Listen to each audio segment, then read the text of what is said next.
Kumusta mga kapatid? Ano bang pinag-aagabala natin ngayon?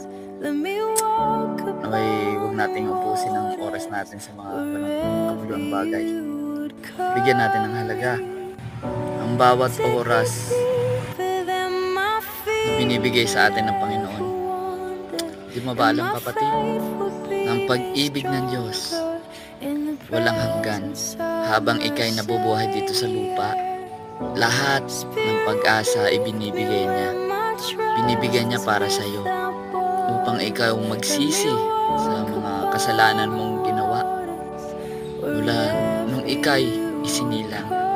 Dahil sabi niya sa kanyang salita sa John 3:16, sapagkat gayon na lamang ang pag-ibig ng Diyos sa isang katawan, kaya't ibinigay niya ang bitong na anak upang ang sino mang sumampalataya ay di mapapahamak, kundi magkaroon ng buhay.